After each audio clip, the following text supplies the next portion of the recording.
Hey friends, welcome to the Swing My Heart podcast with your hosts, Kristen, Nicole, and Hannah. Come join our porch swing conversations. filled with lots of faith, hope, and heart. Hey Postables, we are back with another episode, and today we will be recapping Home Again.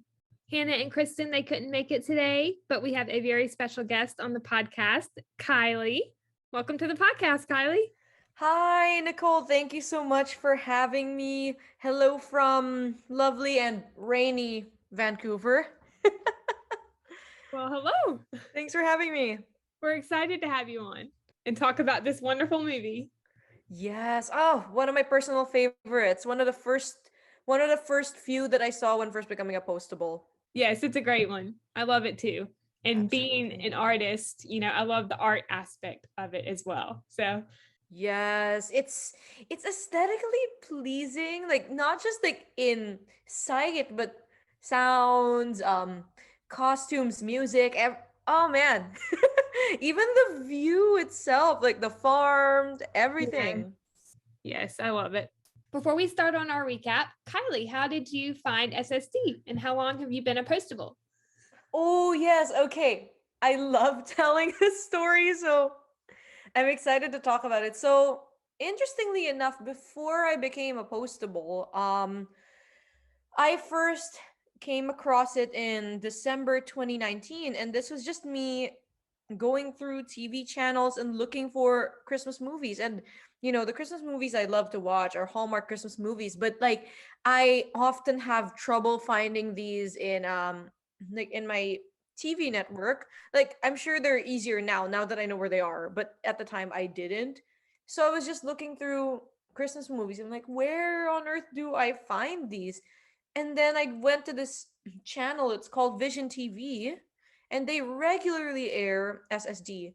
And I was just looking for Christmas movies. My mom found them. I was like, okay, then I'm gonna look for some more. And it said signed sealed delivered for Christmas. And I was intrigued. I see this picture of four people posing, wearing red and white and green, and like signed sealed delivered for Christmas. So I'm interested. I know the song signed sealed delivered. I tap it in my remote control, and then it says for postal detectives. I'm like, okay, they work at a post office. They're trying to deliver a letter, but it is a letter that a little girl wrote to God. And I'm like, whoa, okay, this is very, first of all, it's very intriguing. I love the theme. I am a Christian, so I was very keen on like watching that. So I set it for recording. And as soon as it recorded, I was checking it out. And long story short, the first time I saw it, I was like, okay, it seems really cool. I'm wondering like how do they all know each other? This is an interesting introduction to characters. It's like they already know each other. Why did they not properly introduce it to the audience? That's what I thought at first.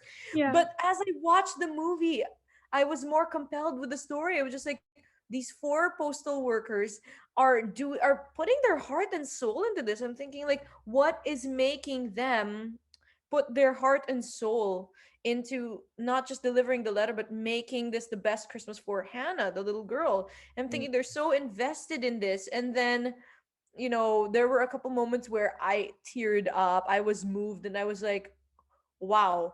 Like when I first saw the first couple seconds, I didn't know what was going on, but later on down the road, it did not take me long at all to figure out their character arcs and how they were. And for the record, I was wondering, I was like, okay, it seems obvious Norman and Rita, they like each other, but they're shy. Mm-hmm.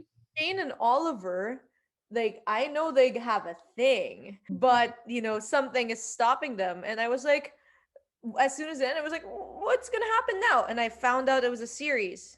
So long story short, for Christmas was the first SSD movie I watched.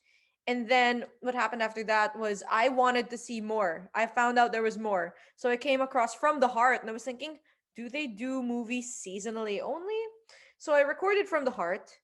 And then, I found another one. And it said To the Altar. I recorded To the Altar and I watched it. I watched From the Heart second after For Christmas. I was like, Norman and Rita are a couple now. Shane and Oliver are still figuring things out. I'm like, yeah, of course they're gonna be a thing. And by the end, I was like, oh, they went on a date together. And fast forward a lot of movies. The third one I saw was To the Altar. That's awesome. Yeah, Shane and Oliver were dating. Norman and Rita were getting married, and we all know what happened at the end of To the Altar Yeah. as well. Yeah. Shane and Oliver were engaged. So those were the first three I saw. And after watching these first three, I'm like, I need to see more. I have a feeling I missed a lot in between. So waiting on my network, I I recorded the series, and it took me right back to when it was season 1, when it was still hour-long episodes, and I worked chronologically from there. Mhm. So eventually, like, I was also able to find something because I was looking, how do I view SSD? And funnily enough, before getting to some episodes somewhere in between, I don't exactly remember how or where, but I got to see Home Again. It was one of my early SSD viewings, and upon watching that, and I was like, whoa, this series this series is amazing. And on top of that, I forgot to mention, I became a postable in March 2020, when the pandemic started, and this show seriously got me through Oh. a lot of tough moments. So I'm grateful to have found it. Sorry if that was long, but that's how I became a It's postable. Now I haven't stopped and still going on. That's a great story. And we're Thank you. glad that you're part of the Postables family. Thank you so much. You're Glad to be welcome. here. Glad Yeah. to, yeah. Yeah. You and I are about a year and a month apart from when we found the show. Yeah. I mentioned this on a previous episode Hmm. of, our recaps of SSD, but I heard of Seinfeld Delivered, before I started watching it. I just didn't, take the time to watch it. Not because I didn't think it would be good. I just, kept forgetting about it and just never got the chance to watch it until Hmm. February of last year. Oh, After one of my wow. cousins. So And then, February 2021. yes, one of my, Nice. yeah, one of my cousins had told me about the show and, how she watched it and really loved it. So, I just told myself a few weeks after that, or, a few days after that, okay, I'm going to sit down and I'm going to watch this show from the first scene in the pilot movie. I was hooked. Oh, man. That's amazing how just a few seconds can reel you in and you can never turn back. Yeah. That's I mean, amazing. that opening monologue from Eric as Oliver is just awesome. Exactly. Like, even though that was not the first SSD film that I've seen, like, I can see how it began. It's like that was the beginning of Signed Seal Delivered. That was the beginning of the Postables before they became the Postables. Yeah. So just starting there and seeing how they grow, and you're already shown, well established characters right from the start. Mhm. Yes. That that says so much about the Mhm. brilliant writing of Martha Williamson. Martha. Yeah, she's a creative genius. Mm-hmm. Amen to that. So, do we want to get into our recap of Home Again? For sure. It premiered on September 24th, 2017. It guest stars Kim Delaney as Kim Kelser, Laura Bertram as Peggy, Emily Hain as Bunny, Sienna Bone as Mary Lou, Kyla Matthews as Abby, Peter Benson as Mr. Everett, Barry Bostwick as Bill Hayworth, and Colleen Camp as Sonny Hayworth. Also returning in their roles as Joe O'Toole, or as the Postables lovingly call him, Papa O'Toole, Papa O'Toole.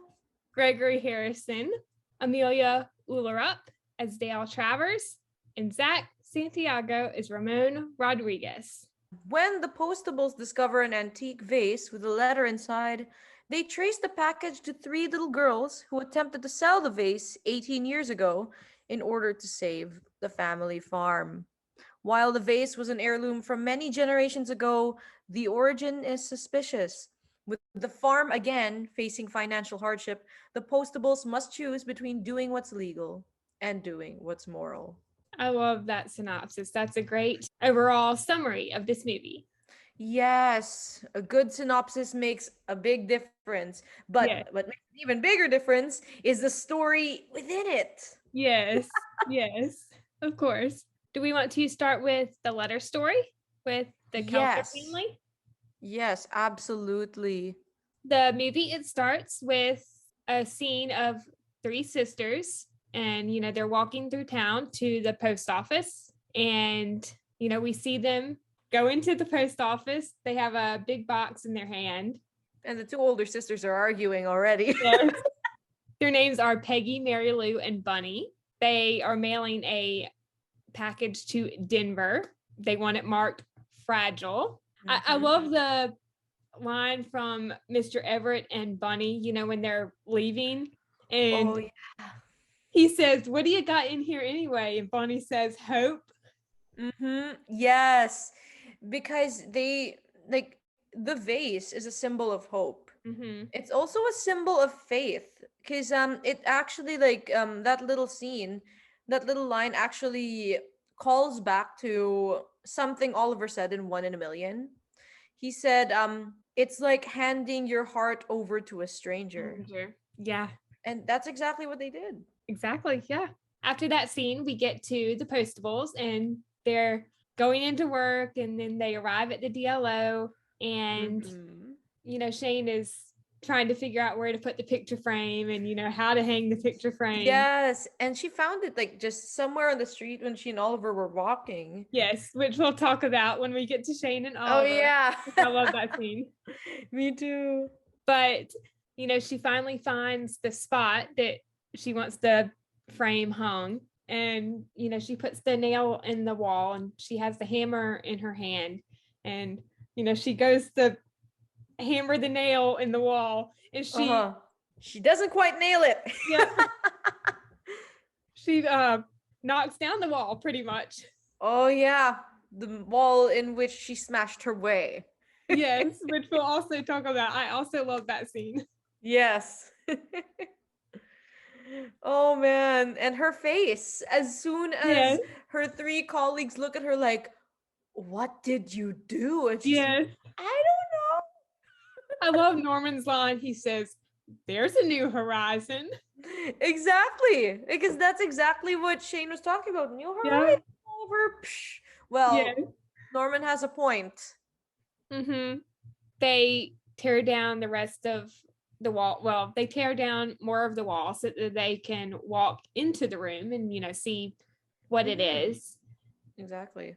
There is a water leak in one of the pipes. Uh-oh. The mail that is in the room that they found is from 1999, and of course it's undelivered.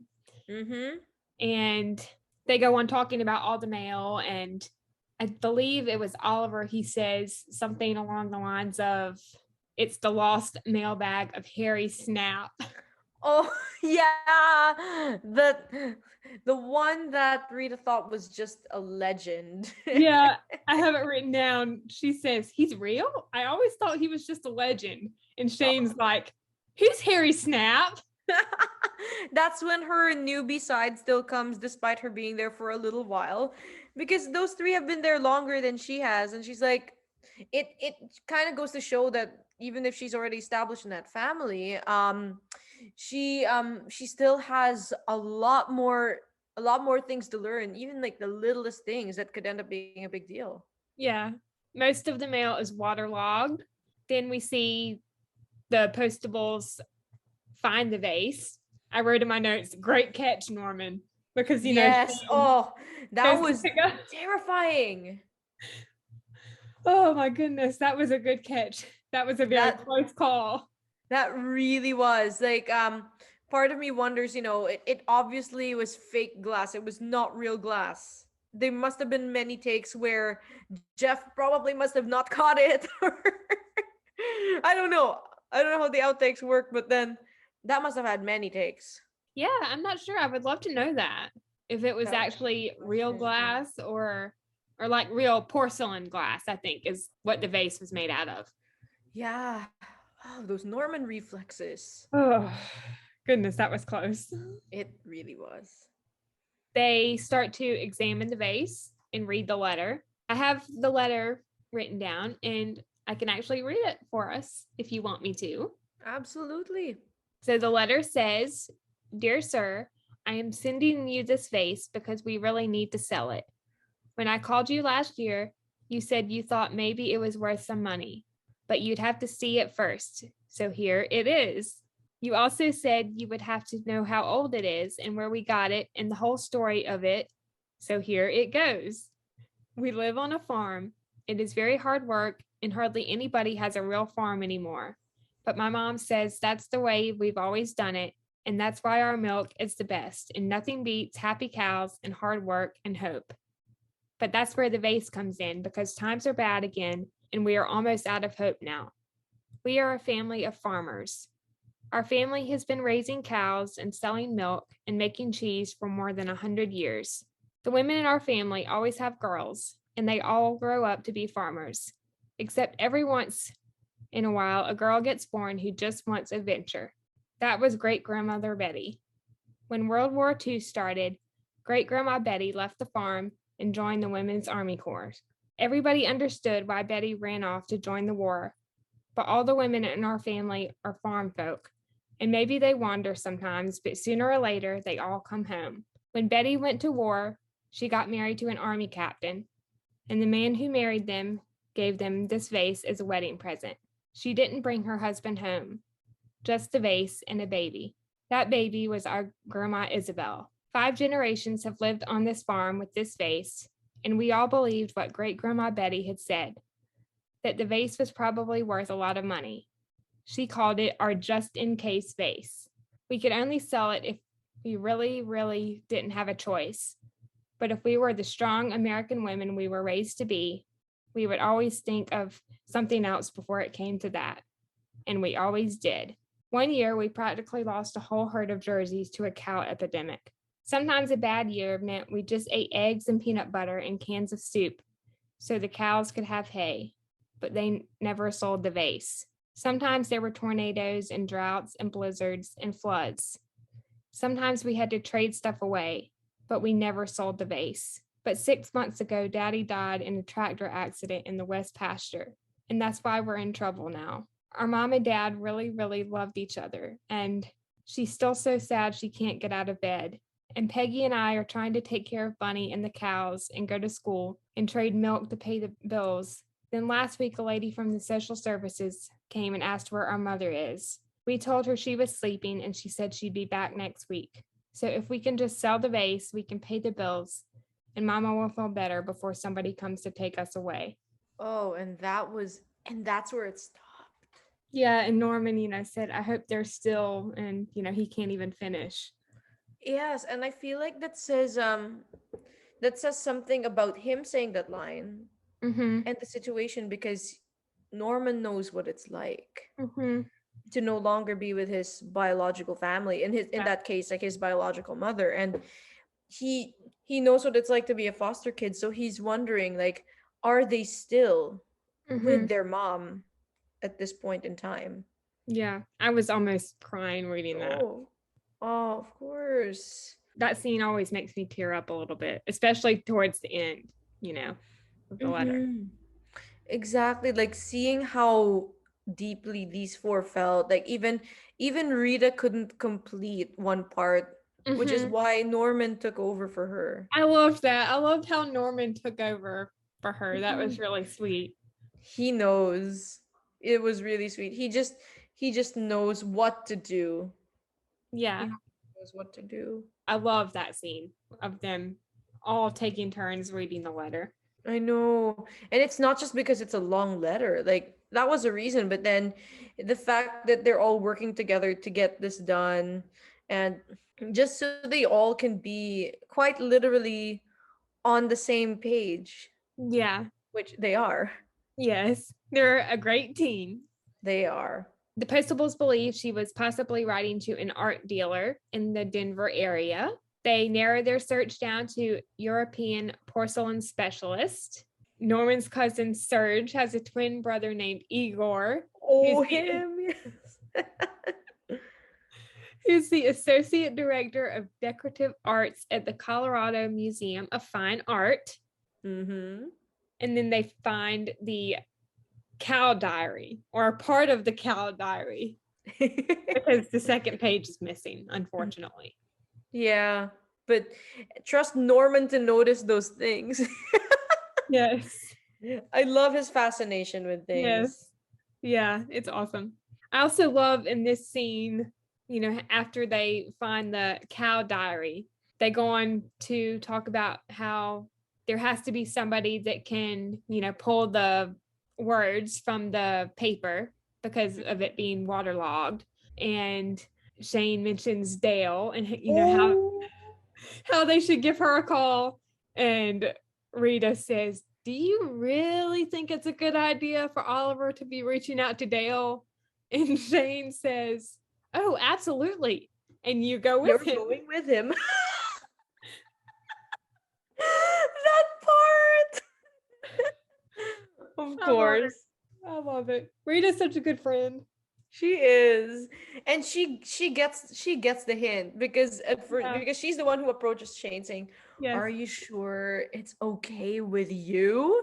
And she's like, yeah, but he needs a chaperone. Yes. Not because of Oliver, because we know that Shane trusts Oliver, but of course. I think in this movie, she still has some reservations about Dale. Oh yeah, of course. Even no matter how things went down in Lost Without You, no matter how Dale is his friend, there's just something. Shane just has this feeling that Dale has accepted it like a champ. She took it like a champ. Yes. She took it like a champ. She knew that Oliver's heart is always and forever with Shane. But certain feelings just can't go away. Exactly. Yeah. So Shane still thinks that Dale may still have a small no pun intended sliver of light. Yes. For Oliver, but talking about it later down the road, we see that she's just completely accepted it and she's fine. Yeah, we'll talk about that a little bit later when we get to Shane and Oliver. Oh yeah, for sure. Shane and Norman go to see Igor about the vase. I loved this scene, Yep. We'll talk a little bit more about it later in regards to Rita and Norman because, they talk about the engagement and they also talk about the vase, which is, why they're there. Igor says that the style of the vase seems to be 18th century Rococo and that the value of the vase could be around 250 or 300,000. I love Norman's reaction. He gets the irks. The irks. Oh man, he gets those the stomach convulsions whenever he's anxious. But that's not even the biggest deal. Well, it is a big deal, but that's not the only thing that would give him the things. It's what he's about to find out later, but more on that later. But that's a lot of money. Yes, it is. That's a lot of money. Yeah. What was the number he gave? I think he said something like 500 something. And Igor was like, oh no, 250, 300,000. And Norman was like, exactly, because he didn't even mention the 1,000. I think Norman was just thinking in terms of hundreds. Yeah. He was just 500, and then Igor was like, oh, it's not that much. So Norman's like, is that gonna be $300? And Igor only mentions the 1,000 as soon as he says, oh, 250, 300,000. And it's the 1,000 that triggers that in Norman. Dale has a friend in digital resonance who is able to pull a few words, the most important being a partial phone number. The prefix and area code matches Byers County. Norman's cousin Igor has some leads on the vase. So, this is when they're all at Bistro Ramon. Oh, Bistro Ramon, the new restaurant on the block. Yes. We'll talk about that scene a little bit later because that's when Norman meets Rita's parents. Big moment. Yes. Shane and Oliver meet with the owner of the antique store, and he took it over from his father. Mm-hmm. He's Yeah. been running the shop for a while. He says back in 1999, his dad started getting calls and letters from one of the young girls that said she sent the vase to sell. She'd call every week, then every month, then every couple of years till the calls just stopped. They had the phone number, but it got lost when they cleaned house. And then, they figure out that the number is from Byers County, which we just mentioned, and a town called Edgewood. Edgewood, yeah. The antique shop owner said that they'd buy the vase in a New York minute if she is still interested, which I loved that line. That was awesome. I know. I love that too because judging by like how it looks and how it is like it looks like it could be worth a lot of money with a great deal of history which comes into play a little bit later. So yeah, he was right to say they would buy it in a New York minute, but how right he is, we shall see. Yes. The Postables meet with Mr. Everett. So this is when they've arrived in Edgewood. He knows the Kelser family. They still live on the farm at least until Saturday, and the farm is being sold in a public auction. The timing, how the Postables went there a few days before the farm was going to be sold. Trust the timing. Trust the timing. You read my mind just now. Oh my. Speaking of trusting the timing, we see them arrive at the farm, which we'll talk a little bit more about some of the scenes later. But Abby, Kim's granddaughter, believes that they are there to buy the farm. I wrote in my notes, foreshadowing. Yes. Yes. Very important in literature. That is foreshadowing. Yeah. And definitely. the way that Shane says it, like when people watch it for the first time, like some people may pick up on the foreshadowing, some people may not. But then like there's something poignant about it because like it's sad that Abby thinks that anybody who visits will will be interested in buying the farm, which was always the case, which is probably why Abby knows what she's talking about. She knows the drill. It's like she's been practicing these lines for a long time. Yeah. And then she sees Shane and Oliver, Rita and Norman, and she thinks that they're just one of those people, right? But the foreshadowing is brilliantly done. But the statement kind of covers it. The way Shane says it doesn't have an inflection of foreshadowing.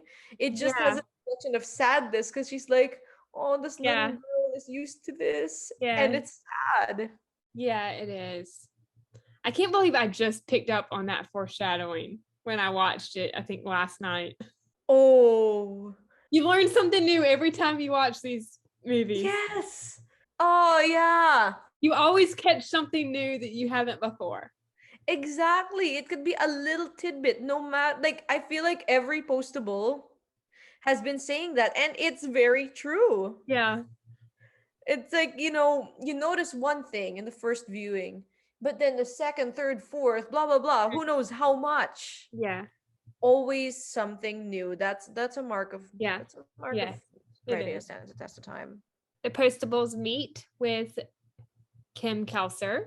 Shane and Oliver are the first ones to meet her, and they're telling her about the vase, and she says, "Do you believe in God, Mr. O'Toole?" And Oliver says, "I do."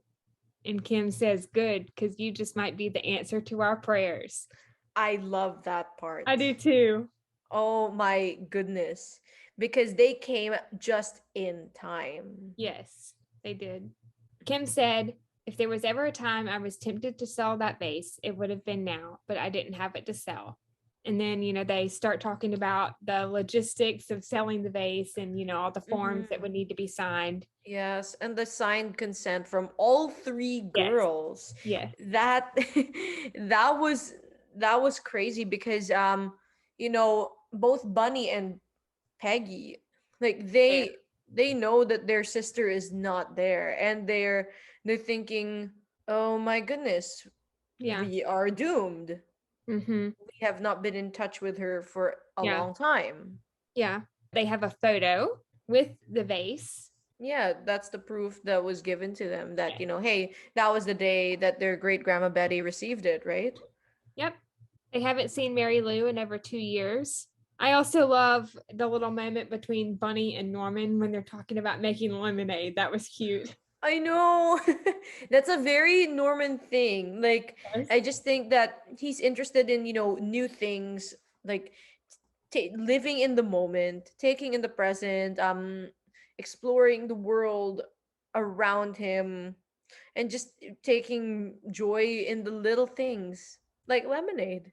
Yes, exactly. Peggy shows up and they start talking to her about all the logistics and having to have everything signed. And I have her line written down. She Mhm. says, leave it to her to complicate things for us, even when she's not here. Of course, she's Oof. talking about Mary Lou. Yep. We send emails that never go through. We write letters to a P.O. box that she's never in the country to check. She sends us postcards, fruit baskets. No, she hasn't quite thought to send us an actual address.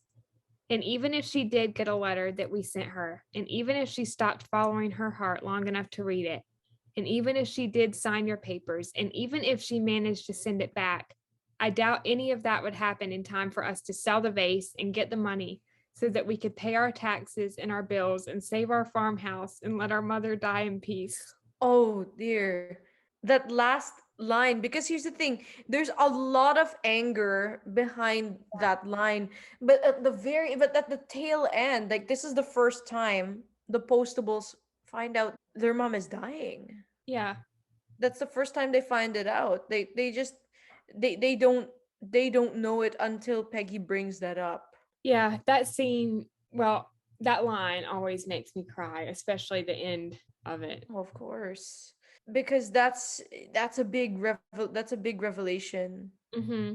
Because Yeah. Mary Lou is away while they're going through this turmoil. And I can see why Peggy is angry, but I can see that Kim Kelser also believes that Peggy shouldn't be angry with her younger sister forever, even if this is going on. Yeah, I agree. And I thought that Laura delivered that line perfectly. She's a great actor. Yes, she is. She's fantastic. Like I I loved her role here, and like sorry to go like a little off track, but I also loved her role in as Mary Dunbar in When Calls the Yes. Heart. I was about to bring that up. Yes. Yes. Oh my goodness, the way she puts her everything Yeah. on the table, like when you see her acting, like you see the high stakes coming out, she just brings it forth. Yes, she does. And no matter how angry her character, like Peggy Kelser is, like at the moment, like one cannot help but feel for her as well. Because simply put, like her character is extremely human, and Laura does a phenomenal job bringing that forth. I totally agree with you. Yeah, she does a great job, like we Mhm. just mentioned. I'm glad that she is part of this series as Peggy in Home Again. Yes. Going off of what you said with Kim talking to Peggy, she says, our problems are not their problems. They're just trying to help. And for the record, you all followed your heart. You followed your heart, and when your heart got broken, you brought all the pieces back here, and this place put you back together again. Bunny's followed her sweet little heart, even if it only goes as far as the back fence. But she loves the animals and the peace, and it makes her happy. And you do well, Missy, to find a way to make that kind of peace with your sister. Oh, wow. Mhm. That is also a powerful line with Yeah. a powerful delivery. And just to pick a little thing there, like, well, this is something I noticed in my second or third viewing of this movie Mhm. in Kim Kelser's line when she told Peggy that when your heart got broken, you Mhm. know how she would go back to the farm. Abby's her daughter, but Yeah. at the moment, like we know that she's a single mom. Mhm. Yeah. She's a single mom, and when later in the movie when she says Abby is on her way home, like I would assume that is her dad bringing her to the farm. So like that's I think that little tidbit shows that Peggy had her heart broken as well, which is probably why she has a lot of stirred emotions, because for one, you know, there's the vase issue, Mm-hmm. and then secondly, her marriage didn't work out. Yeah. She, like, her character has Yeah. a lot of baggage, and that's just what makes her very human. Yeah.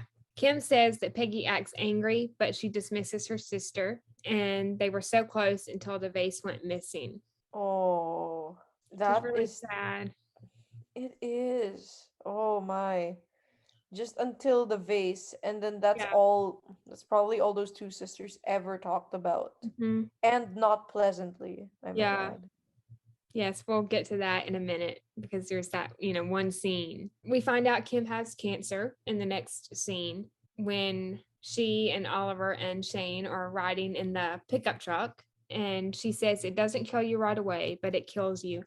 And there's no cure. Even if they could find the right doctor and the right treatment to slow it down, sooner or later, the bone marrow just stops making red blood cells. Oh, So and heartbreaking. yeah, the way she just talks about it, and it's like, it looks like it's like a montage in that scene, right? Yes, I think we did get two like short clips back to back of them, Yeah. driving down the road and then getting out of the car. Mm-hmm. And the fact that, those lines were included, like, Yeah. that's a very important detail, because that's also what made spoiler alert, what made, should I mention it? I assume everybody who's hearing this has seen the movie. Yes. So that's that's what prompts Mary Lou to come home, even if she didn't Yeah. hear exactly what Oliver said. Yeah. Yeah, she can kind of tell in his voice, which we'll get to that scene Yeah. in just a little bit. But Hmm. yeah. I also love how Oliver helps Kim out of the car in that scene. That was really sweet. Hmm. He's always Like, such a gentleman. a gentleman. Yes, he is such a gentleman. And also, like, in general, he's just a kind person. Yes, he is. And Eric is as well off screen. Oh, absolutely. They all are. They're all very kind people. They picked the right people. Yes. Shane and Oliver talking to Kim. So this is, in the same scene. And she said Mary Lou always had crazy ideas growing up and always managed to make them work. It was really hard on her when she lost the vase in the mail, but it made them stronger and made Mary Lou determined to prove herself. She went to college. She worked for a newspaper and a radio station, and she now goes around the world following war after war and tells stories about people who are fighting to survive in a lot worse circumstances than ours. Oh, wow. That just connects to, what what she went through, what they all went through, because I feel like because she feels a certain amount of guilt for what happened. Mm-hmm. Yeah.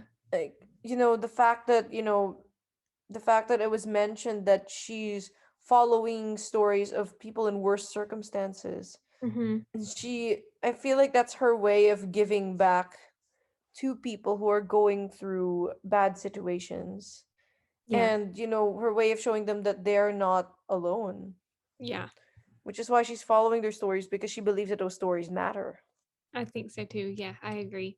The last time they all saw Mary Lou was 3 Christmases ago. We get the flashback scene, which that always breaks my heart every time, Mm, of Peggy same here. and Lou fighting. And Bunny just sitting there and watching her older sisters hash it out, I know. and Kim Kelser in the background, or like in the other room, Yeah. hearing all of this. And Mm.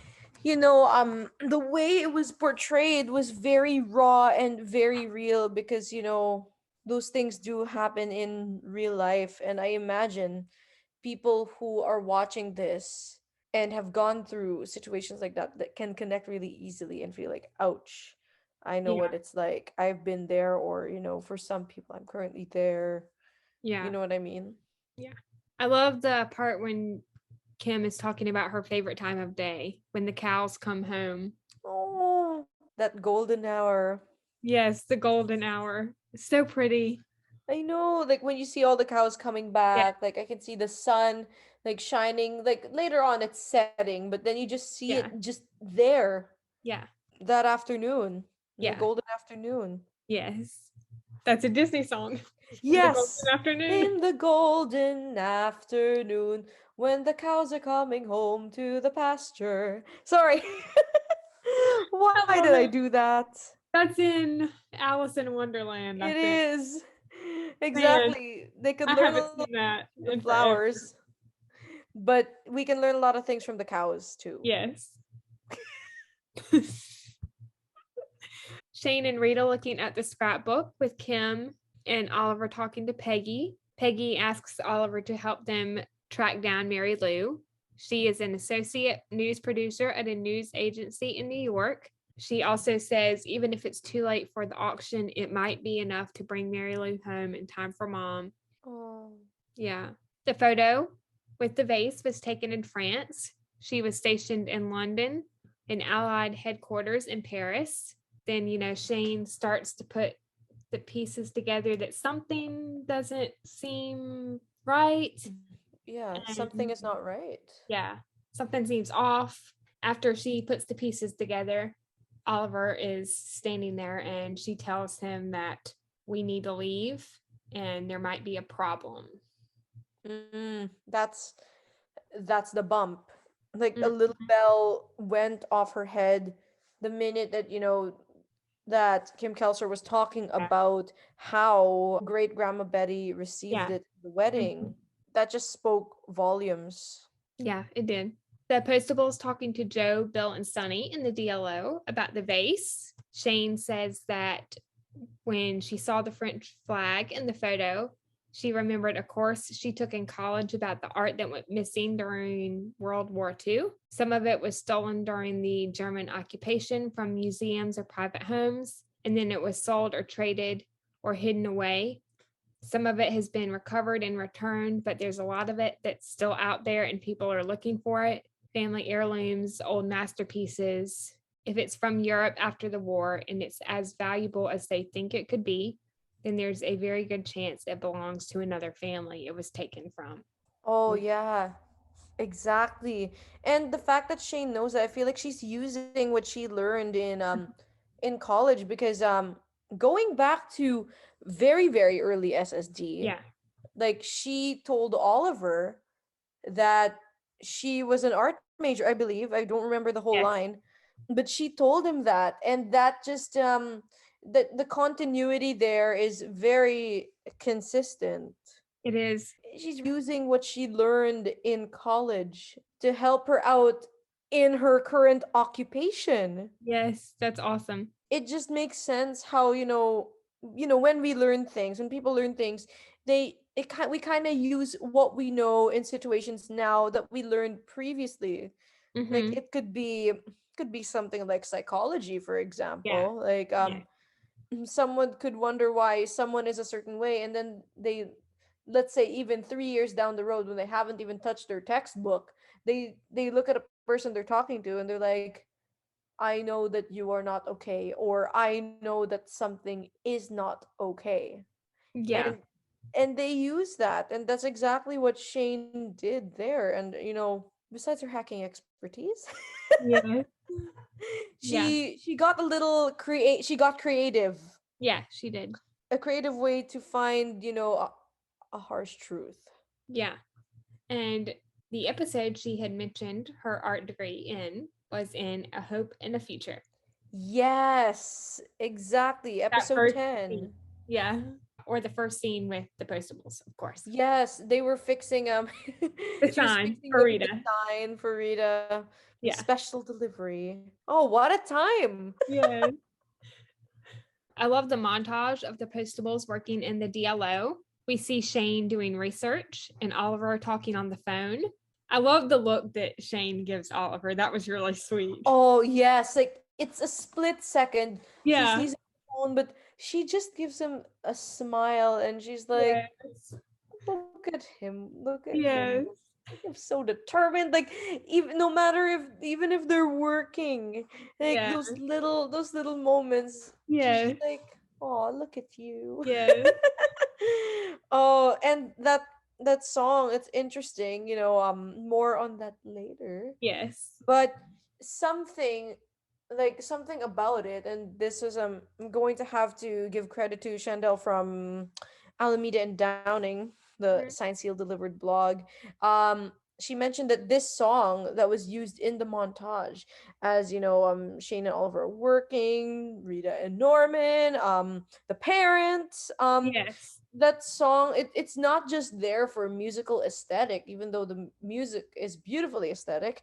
It's Mhm. there because of the theme of what's going on. Shane is doing research on the vase, and Mhm. the theme of the song that's playing underneath is about unattainable requests, and the lyrics that are not heard while in the background. The lyrics kind of go, tell her to buy me an acre of land. I'm like, how do you buy an acre of land right away? And then somewhere at the end of a verse it says, then she'll be a true love of mine. It's like, is that what what it is? It's Oh, something wow. something unattainable. And the unattainable theme, going back to the vase, they know very well that the Kelsers need this vase, Yeah. right? Mhm. But with the new facts that Shane is researching and finding out, it's all of a sudden become unattainable. Wow. That's awesome. Yeah, oh my goodness. Like I didn't notice that until looking at the blog. I just thought, "Oh, that song that was playing in the background, I love that song, Sung It in Choir." Yeah. It's Yes. a beautiful song. It fits the scene perfectly, and also its minor tones, suggest the turmoil that's going on. Yeah. But, you know, the fact that its theme resonates very well with what's going on, Mhm. that was a pretty darn good pick. Yes. I agree. Mary Lou's news crew is embedded with an undisclosed combat unit in an undisclosed country shooting footage for a television news special. She communicates occasionally through satellite conferencing, but that doesn't always work. However, the news director is willing to try another call if Oliver can make it to New York soon. Oh, that, yeah. The vase is at least 200 years old and was probably made for a duke or a prince or a king in Austria, and then was probably given to a loyal subject and handed down through the generations to somebody. It's definitely worth a farm and at least a few years worth of state and local property taxes. And the collector wants to buy it, which is what Rita and Norman said. Oh, yeah. Oh my goodness. I love how excited they get about the vase. Yes. Oh man. They got really excited about that vase. And Yeah, then lo and behold, what yes. is on Shane's phone? It is a 99% match for art that was reported stolen or missing. Dun dun Um, dun. oh, Uh-oh.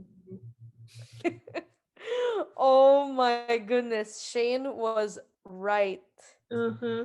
She knew that something wasn't right. It's as if Yeah. she was Miss Clavel waking up from her bed and saying Yeah. something is not right, Hmm. referencing Madeline. But Yes. that was a light bulb moment for Man, Shane. I haven't seen that movie in forever.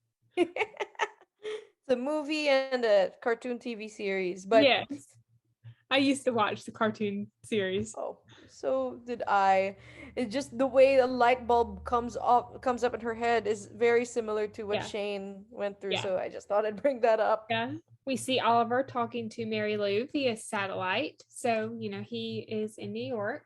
She gave her verbal consent for the vase because, they didn't have enough time to send a form for her to sign and then get it back. Are you amenable? Yeah, go for it. Yes, I'm amenable. Shane meets with Dale about the vase. It was indeed stolen, which, Mm-hmm. we just clarified or Yep. mention. I love Shane and Dale's line at the end of this scene. She says, now we have to find a way to break it to the Kelsers. Dale says, you'll find it. You and Oliver, you'll do just fine. There's a double entendre there. Yeah. Like, she believes that the Postables will get it done because she's been a first-hand witness of it happening. She witnessed a divine delivery happen before. She knows it'll happen again, but she's not just talking about the team. I feel like she was there also to reassure Shane that she's made peace with the fact that Shane and Oliver are Yeah. together. She knows they'll figure out their relationship out. So, that was her way of saying that without changing the subject. Yes. But the way that she Exactly. inserted Oliver in the conversation, Shane picked up on that. And what I love, and I know we'll go into that later, is when they talk, like, Shane is there for business, obviously. Yeah. But when she's standing there and then she's waiting for Dale, like, they just share a smile. Yeah. Yeah, I agree. It was really nice. I just feel like that would be a start for, it's a newfound respect that they have for one another. Yes.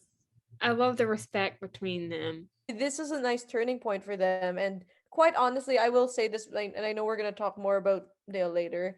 I Mhm. hope this is not the last we see of her. If there I is was about to say that. We need to see Dale again. I want her to find somebody as well. Yeah. Anyways. Yes. Shane and Oliver go back to the Kelsers to tell them the news about the vase and, the provenance of it. And they also talk about the farm in the scene after they talk about the vase. Oh, yes. The vase was created for a member of the Austrian royal family in 1748, and it stayed with that family until it was given as a wedding gift to a very prominent political family in Frankfurt, Germany, named Rubel. It remained in the Rubel family's possession for the next 72 years, passed down from father to son until 1939, when the family home and its entire contents were confiscated and all but one member of the Rubel family disappeared. That person being Johann Rubel, a teenager at the time who managed to escape to France with nothing but the clothes on his back and a family photograph. After the war, he made his way to the United States. He worked his way through college. He started a family, and he spent his free time searching for his lost relatives. The only record he found was an inventory of everything taken by the Germans from his childhood home.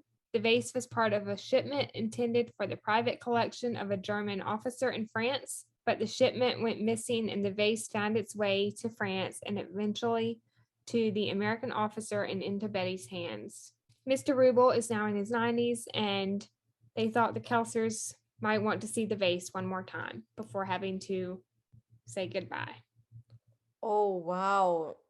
All those facts, and I bet that this is Friday, and that's the day before the auction, and that's the last thing that the Kelsers would want to know. But that was the bump that they needed to know, right?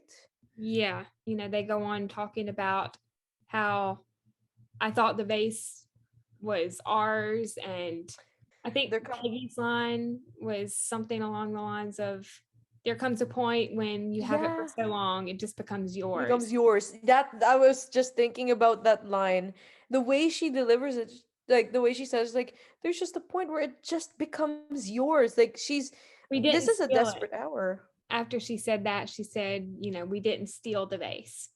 Exactly. And they didn't, but someone did, and it ended up in their possession. Like, how do I say this about her line? She's not wrong when she says that something, eventually just becomes someone's. However, there's still somebody out there, quite possibly looking for it, that quite possibly crossed Johann's mind. But, leading into what Kim Kelser said, I'd rather lose this vase than lose my soul. She says, I'd rather lose this farm than lose my farm. soul. Sorry, not this vase. Oh, it's all right. This farm, because the vase could save the farm. Yeah. Right? And that's what she thought was the answered prayer. But I to put it in terms like this, it's like they thought that a door that was open for them, an open window, was another closed door for them in disguise. But they don't know that later there will be an open window. And to quote Maria from The Sound of Music, another person who I feel like is a strong parallel to Shane McInerney, Mm-hmm. because of how, because of her insatiable curiosity Yes. walking into the ballroom. Like, Anyways, what she was told was, when the Lord closes a door, somewhere he opens a window. mm-hmm. This movie had a lot of that. Yeah, it did. I just thought I'd throw it out there. And Oh, adding on, when Oliver breaks the news, it's another it's like a truth be told moment, yeah, it is. It's a because great scene. it really is. It was sad, but it was beautiful, Yeah, because we know that it's not over yet. yeah. I love how Shane and Oliver at the end of that scene, they say, "We're so very sorry about all of this Oh yeah, happening with the vase."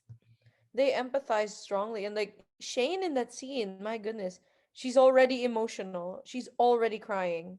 Yeah, She yeah. did not want it to come to this. She knew No. something was wrong, and then it indeed was. I also wanted to mention there is an international scene. I don't know if you saw Yes, it I did.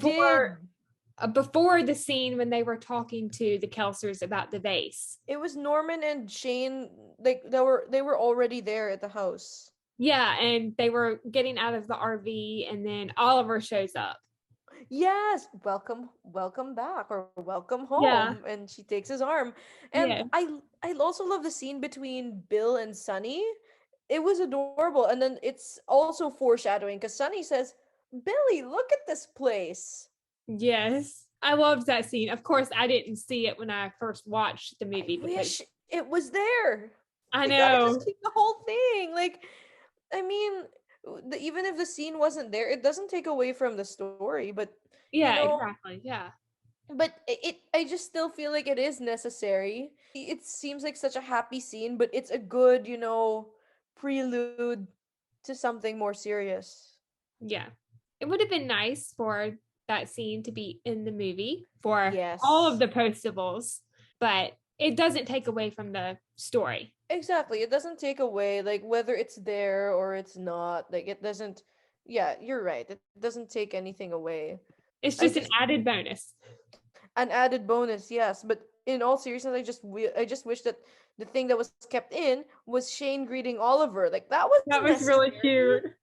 I know, that was cute. That was necessary. It should have been there the whole Yes. time. Anyways. Yeah.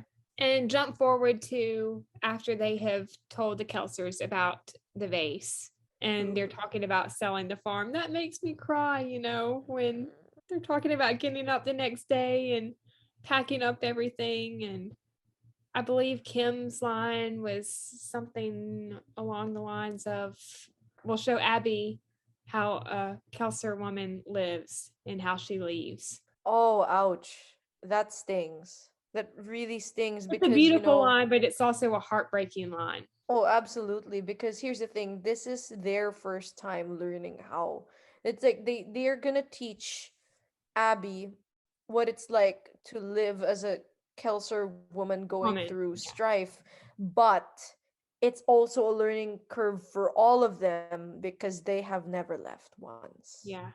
Oliver bought the Kelser farm on behalf of the O'Toole Foundation. I love this scene. Oh, best part, and the best thing is that, the the man at the auction. Oh, I love how perfectly polished it is. But you see the cinematography, it just shows this guy with a gray suit, Yes. not like just shadowed, not even his face. I Yeah. feel like like the viewers know, I'm like, that's an Oliver suit. Of course he's there, but they're not gonna show it yet. Yeah. Did you Sold. Oh, did you sorry. know when you first watched this movie, did you know that was Oliver? You know what? I I don't think so. Like, I wasn't even thinking about it. Like, I thought that they would just show up. I didn't think he was there. Like I wasn't sure if he was going to buy it.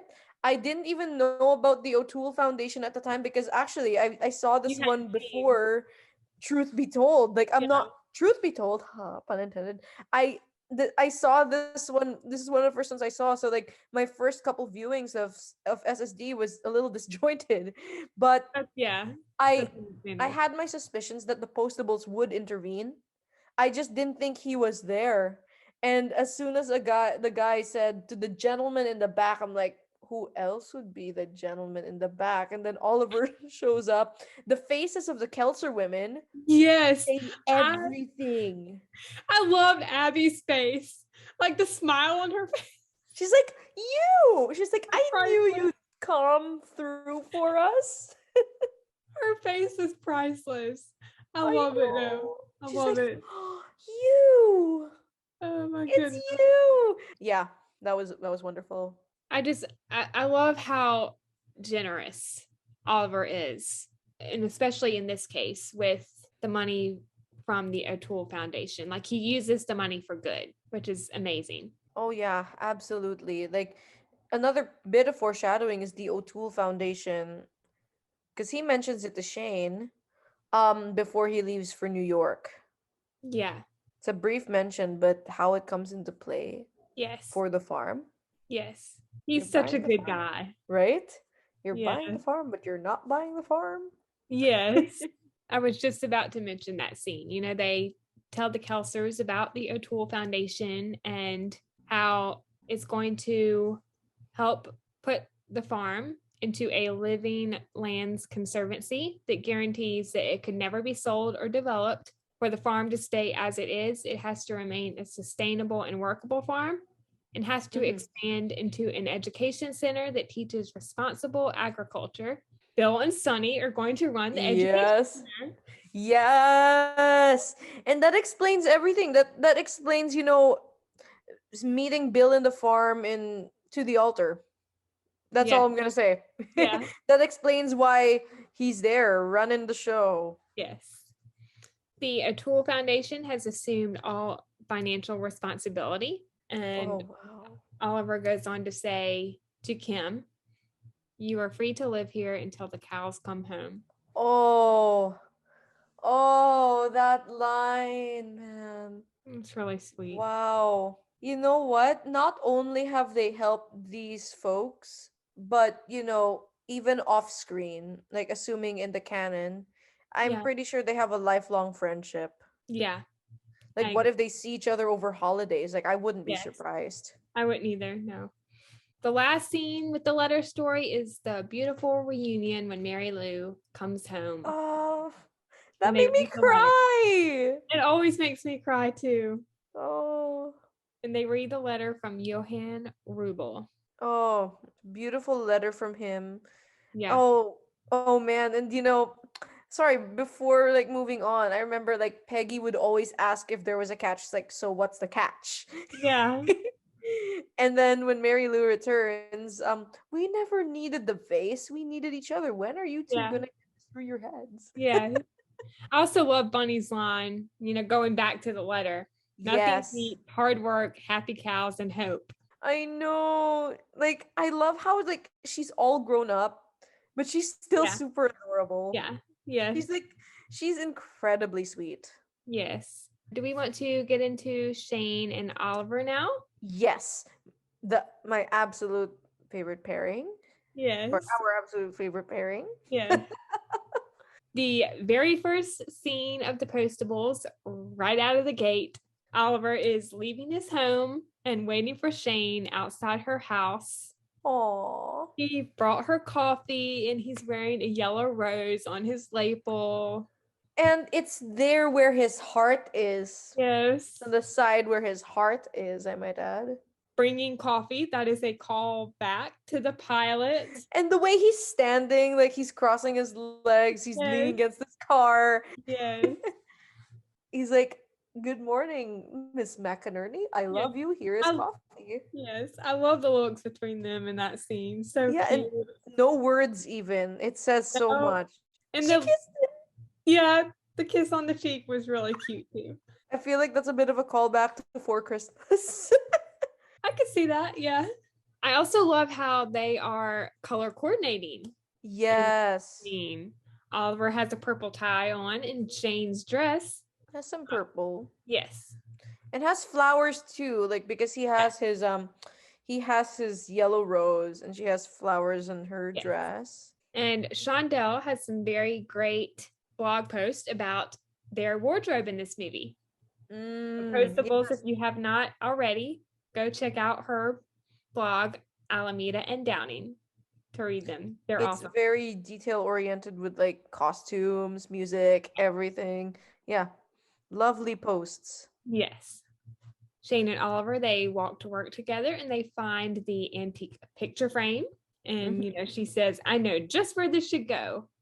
Oh, I believe it is already there. I thought you liked antiques. I do. True antiques have character and provenance. Provenance? A history, a story, a pedigree. But junk is, well, just trash waiting to be made into treasure. And then they start talking about how the DLO space has now been moved. Yes. It is now the online shipping room. So they have a new DLO. DLO, yes. Which only lasted, it didn't last very, very long. About three movies, yeah, including this one. Yeah. I love the part when they get to the DLO and Oliver is organizing the Dark of Night Awards. He's like, where should this go? Yeah. What do I do with this? Yes. Talking about the antique picture frame. So we talked a little bit about this a little while ago, but Oliver says you want to hang it without anything in it. Right. It's very avant-garde. Who's ever looking at it will see whatever they want to see. I would like to see a picture in it. You said you wanted to break out and try new things. Oh, did she just say break out? Yes. Well, she breaks a wall. So breaking out and trying new things, that's exactly what they did. Yes. Oliver talking to Rita in Dale's office. We hear that he has only been to one farm once, and it was when he was a Boy Scout. I also love Rita's line, when she says, I always wondered if you two had been a thing. This is referring to Dale. Yes. And Oliver says, a thing.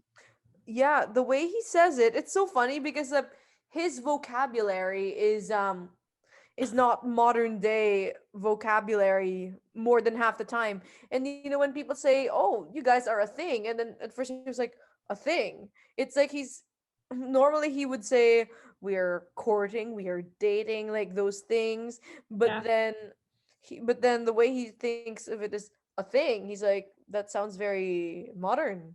Yes. I also love when he's trying to explain his race. I also love when he's trying to explain his relationship with Dale to Rita. He never completes a single sentence. He's like, at first we were, and then we, and then she was. Yeah, of course. He never even completes a sentence at all. In other words, it did not work out. Oh. Even Eric's face in that one, he just looks so flustered. He nails every scene, but in this one, his facial expressions were just spot on. Right? His, like, you know what? That showcases his comedy as well. Yes. Next, we get to Oliver's conversation with Dale. Actually talking to her. Yes, actually talking to her after they discuss the letter and the vase. Dale says, how is Shane? Oliver says, things are good. She's good. Good. Still flustered and awkward, I see. But good. Oliver, it's okay to say it. You and Shane are a thing, an early thing. I figured. And you know what? I'm really happy for you. I think you need somebody like Shane to shake you up a little. You think I need shaking up? Absolutely. Yes. You and I, we solve our problems by knowing where the lines are and following the rules. And Shane, well, she colors outside the lines, if you know what I mean. But if you put the two together, you've got a mess. A mess. or maybe something beautiful. Wow, this exchange between Oliver and Dale was really beautiful because it shows their friendship. It expresses their friendship and where they stand. And Mhm. Dale is basically accepted. Yeah, Oliver only has eyes for for Shane. And like I love when she mentions that both of them like they okay, let like just cutting to the chase, they have a lot in common. And as much as I adore their friendship, truthfully, and this says nothing about the actors. The actors are Yeah, amazing. But in terms of characters, I feel like an Oliver and Dale pairing would have been boring on screen because they have way too much in common. Things would be too flat. It's like, do you want to do this? Yes. Do you want to go there? Yes. It's like all there isn't as much like substance in the dynamic no matter how close they are. You know what I mean? I know what you mean. Yeah, of course they have a great chemistry together. They do have a great chemistry. Like their friendship is beautiful. Like that's the kind of chemistry I see them have. But then like if it's just nobody's coloring outside the lines as Dale Yeah, said. and sometimes opposites do attract. Exactly. I think yeah, that's what Dale was trying to say. Opposites do attract. Like sure, they do have some similarities, but sure also like opposites, they bring about different sides to one another, Yeah, and that's why she said it could be something beautiful, and it is. it is. She's Yeah. right. Her character Yes. is written really well as well. It's like she's a part of a triangle, but then at the end of the triangle, like even if we're all rooting for Shane and Oliver, like we also can't help but feel for her in a way. Yeah. It's not like, oh, we wanted with Oliver. No, we she will find a She will guy. find love. She'll find love, and she'll find a guy who will only have eyes for her the way Yes. Oliver only has eyes for Shane. And someone who may also help her, like give her some shaking up, or Yes. vice versa. Yes. Or vice versa. I would love for Dale to come back and, see her find love. Yes. What if she's the center of a letter story? That would be awesome. Yes, I would love that too. It's like she's Yes. recurring, but her in a letter story, that would be epic. Because Amelia already like has a lot of acting credits. She's in Chesapeake Yeah. Shores, like lots of different films, and we see Dale in like she's multifaceted, one Yeah. life, but then to see her in the middle of a letter story would really stretch her character. Yeah. all the That would more. be awesome. On to the next scene with Shane and Oliver. They have a conversation on the way back to the DLO. We mentioned Oh, a little that bit of one. this a while ago. And That one. Oliver says, my dad's coming in today to see what we can do about that room you smashed your way into. Shane says, don't you mean the room into which I smashed my way? Or have I finally broken you down and ruined your love affair with the English language? She's speaking like Oliver. I can't imagine you ruining anything. Oh, The look he gives her says, that line should give him Boyfriend of the Year award. yes. The way he looks at her just melts my heart. Of course, he's like, I can't imagine you ruining anything. And I'm gonna say this straight up right now. They've been through so much. They deserve moments like this. Yes, they do. Yeah. Joe arriving at the DLO. I love the hug between him and Shane. That was really cute. Father-daughter moment. Shane asks Joe for help with Norman and Rita, which we'll talk about a little bit later. Yeah. They arrive at the Kelser farm. Now, I love this scene. They walk into the room or the store, the self-service store, and they see the cookies and, the honor system with paying for the cookies. And Norman says, it's like being here 100 years ago. Shane says, seems like your kind of place. As she takes Oliver's hand. Aww. And meanwhile, after they realize they're not alone. Yeah, that was really cute. I love the PDA in this movie. It's so cute. I know. I feel like this is the movie for Oliver and Shane, like to finally, express all of that. Yes. I love Finally. Yeah. I love how Abby walks in and she says, "Are you guys going steady?" Oliver's put on the spot, and Shane just very briefly says, "Uh-huh." Yeah. It's like And she then, doesn't say yes. She's like, "Uh-huh." Meanwhile, and then she goes, yeah. Norman and Rita answer that. Yeah. And then Abby asks the Postables if they want to see the cows.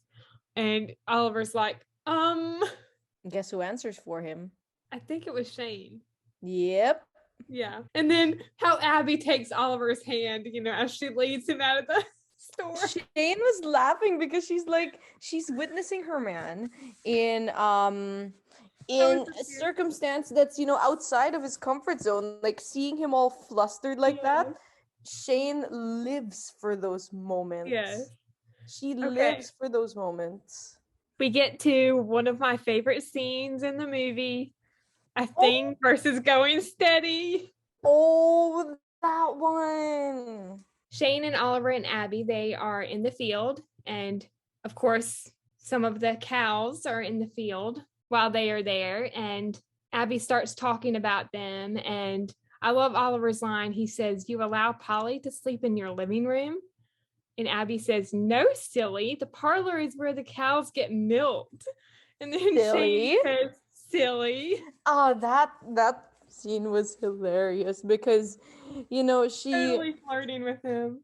Oh yeah, like she loves putting him in the spot as lovingly as humanly possible. Yes. And that just shows that they've grown that comfortable with one another because as far as the canon has gone, we've seen them comfortable, but we haven't seen them that comfortable. Yeah. Like that comfortable is a big step in the right direction for both of them. Yeah. Oliver pets the cow and tells Abby to be careful of her foot. I thought that was really sweet. He's going to be such a great dad someday. Oh, he will. Oh my goodness. I hope we really see something like that in future Signed, Sealed, Delivered movies because I will say this again and again, we need more. Yes, we do need more. Shane goes on to say, "I am very proud of you. I know that wasn't easy and all you want to do is wash your hands right now, right? Was I that obvious? No, I just know you that well." And then, she gives him the hand sanitizer. And as he's putting on the hand sanitizer, he says, "Miss McInerney, would you like to go steady with me?" "Oh, why, Mr. O'Toole, this is all so very sudden." Oh, and he looks at her just like, "I'm seriously asking you." Yeah. Oliver says, "I told Dale we were a thing." "A thing? Is that different than going steady?" "I'm not sure.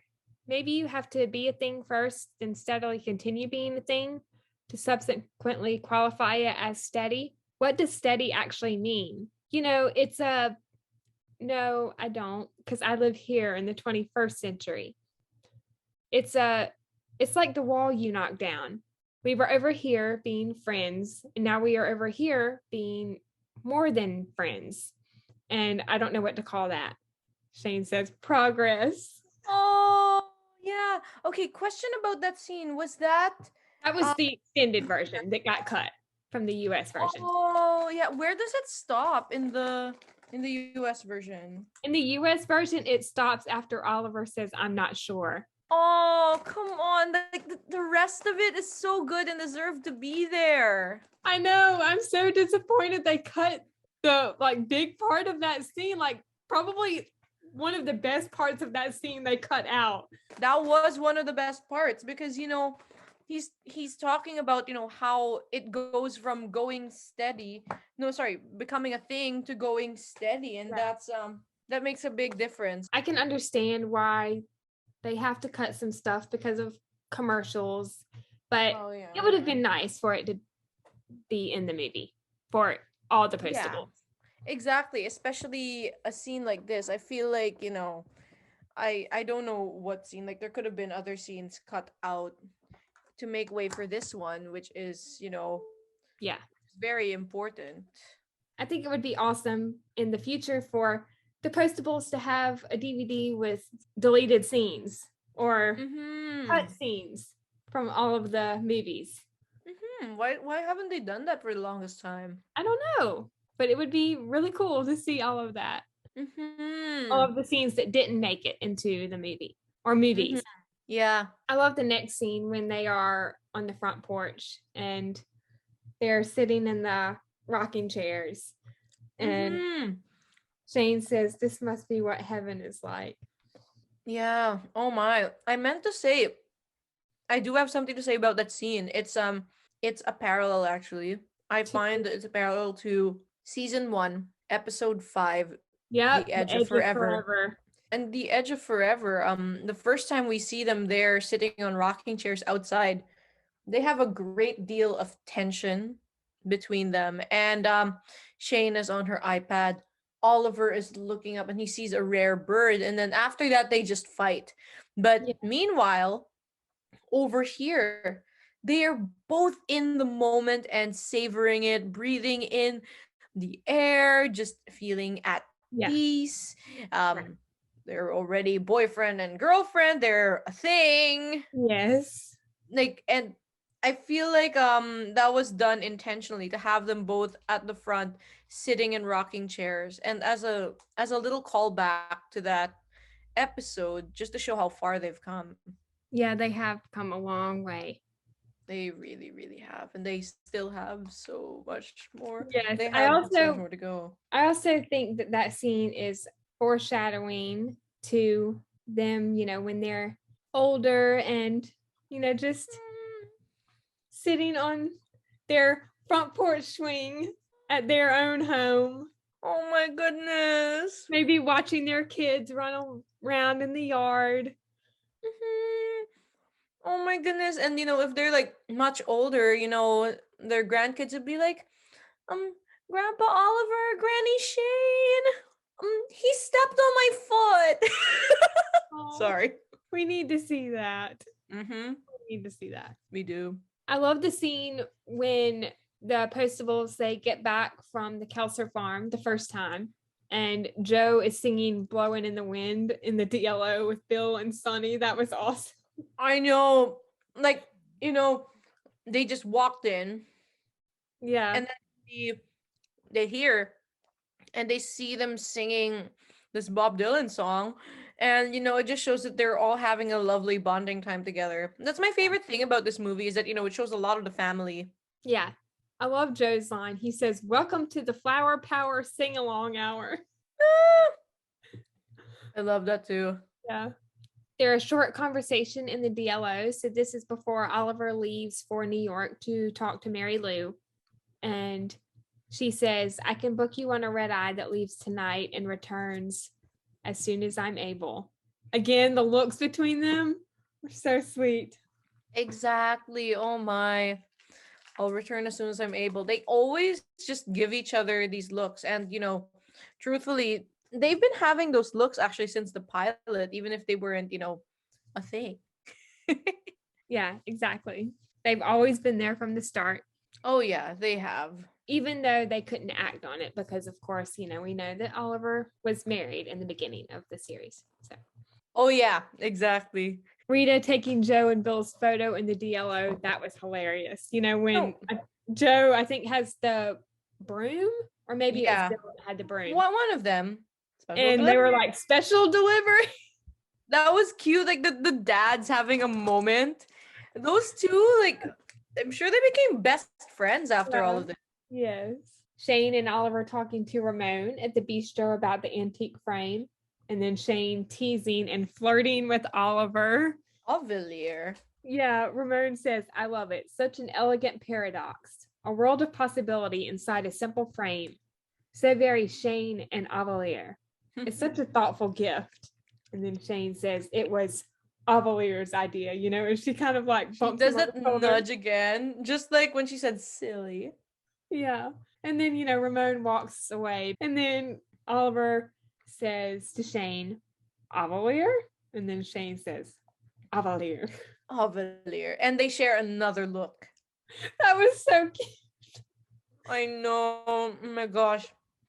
Those two have come so far. Yeah. The last scene of them, so swoon worthy. I only dance with you. So, it starts, they're watching Rita and Norman, walking around the farm, holding hands, and they're talking about the engagement or proposal. And Shane says something about how, she wished that they could have been there to see Norman put the ring on Rita's finger. And I think it was Oliver, he said maybe he just needed to go solo. And Shane says going solo isn't always easy. Oliver says, yeah. Are you saying you missed me? That's a callback to Higher Ground. Yes, it is. Yep.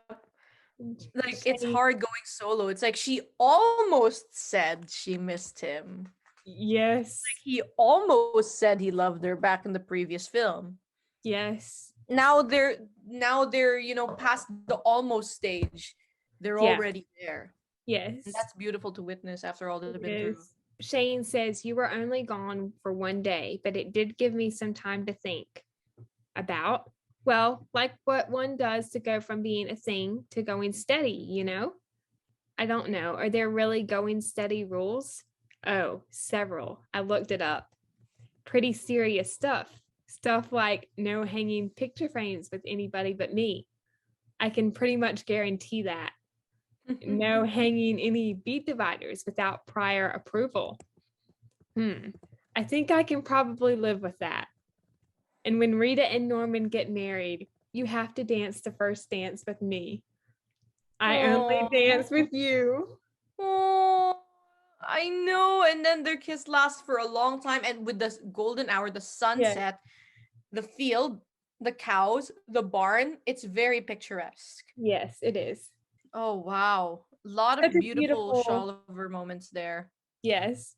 This is like the Sholiver showcase, a film that really showcases them, actually. Because the next one does. The one afterwards, like, kind of does, but holds back until a big moment. The latest one absolutely does. I mean, it's their wedding. But this one just showcases them to the max because Martha knows. Yes. Postables have been waiting for this. Like, not even those who have been watching for years. Well, okay, those who have been watching for years probably were like at the edge of their seats being like, when is it gonna happen? And it was all worth it because they knew what a beautiful love story Shane and Oliver is. And then for us who have only popped in more recently, like we know a good love story when we see one, and Shane and Oliver, definitely that. Yes, I agree. So many beautiful moments for Shane and Oliver in this movie. Lost count at this point. I agree. Do we want to get into Rita and Norman and Bill and Sonny now? Yes. Do do do do do do do do. Sorry, that's the Norman and Rita theme. I love it. It's really beautiful. The first scene. I love the little moment they have before they get to the DLO. Oh, they see each other from across the street, and Norman starts smelling the flowers. That was cute. That's very Norman. He uses his senses for literally everything. I mean, like, he has a lab. Well, later on, like he's the science guy. Yeah, he's the science guy, and he just takes everything in. Like, he analyzes everything. Yes. We already talked a little bit about it, but of course, Ramon has a new restaurant, and Rita suggests that they go there for lunch. And is Norman thrilled? Yeah, he doesn't seem too thrilled. No, I mean, it's Ramon. Like, he's not. Yeah. He has never been thrilled with him from the start. Norman telling Igor about him and Rita being engaged. And, Norman says, I haven't even met her family. And Igor says, just wait till they meet ours. Oh, that's something I would want to see in a new Signed, Sealed, Delivered film, is like more Norman's family. I mean, like, it's such a treat, like, to be able to see Carol Burnett in the shoes of his grandpa, like artist Parker Pennington Payne. It's nice to see that. But how about, his forever family, which we did not see in the wedding. We need to see that. Maybe they really couldn't make it. But anyways, that's a different story. But maybe they were there. It just, was not shown. Yeah, we need to But see that. we do need to see that. Like, we've already had an answered prayer of seeing Shane's mom. Mm-hmm. Time to see Norman's folks. We see his Yeah. cousins. Yes. Oliver talking to Bill about Norman at Bistro Ramon and meeting Sonny. I love Oliver's line, when he's talking about Norman.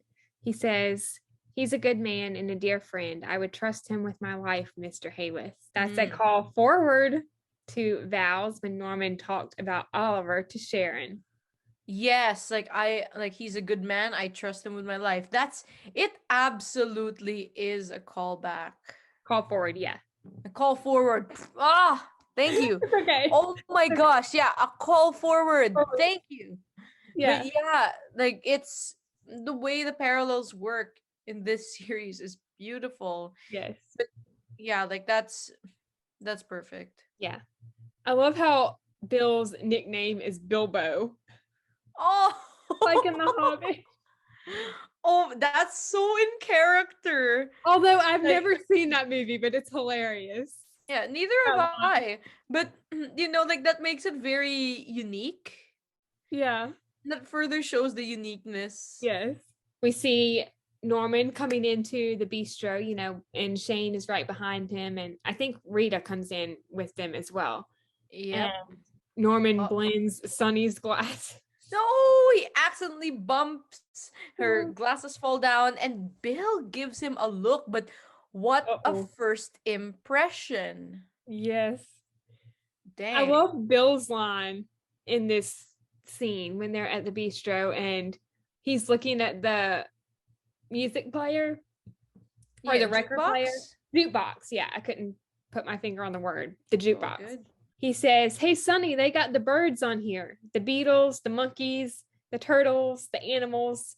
Norman chimes in and he says, all the musical species of the 60s. That was so cute because here's the thing. I can see what he's trying to do. Like, he's trying to relate to his future father-in-law. But I feel like Bill is not even making an effort. He's just giving these passive-aggressive comments. He's just he's sizing up his future son-in-law. And as much as I don't like what he's doing, I can see why, because he's in productive dad mode. Yeah.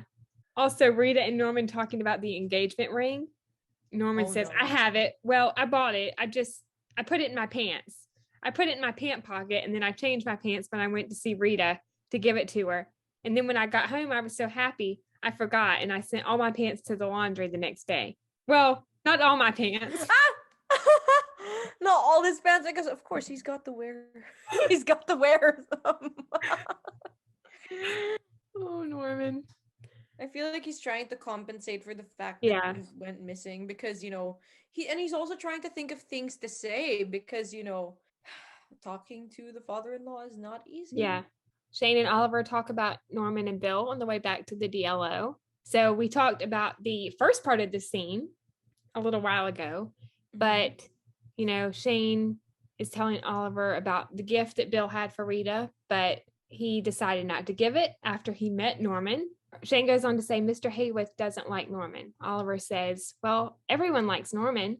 Norman isn't engaged to everyone's daughter, just Bill's, and every father wants what's best for their daughter. Norman is the best. Norman's what's best for Rita because he gets her and Rita gets him. But Mr. Hayworth doesn't get that because he doesn't get Norman. And he's not going to get that without help. So I have an idea. Perfect. Oh, and when she says, I have an idea, there's a slight callback to the pilot because when she says, I have an idea, he says, oh, happy day. And then right now he's like, perfect. It's like he's become more receptive. He's no longer just listening to himself. Norman showing Rita's parents around the DLO.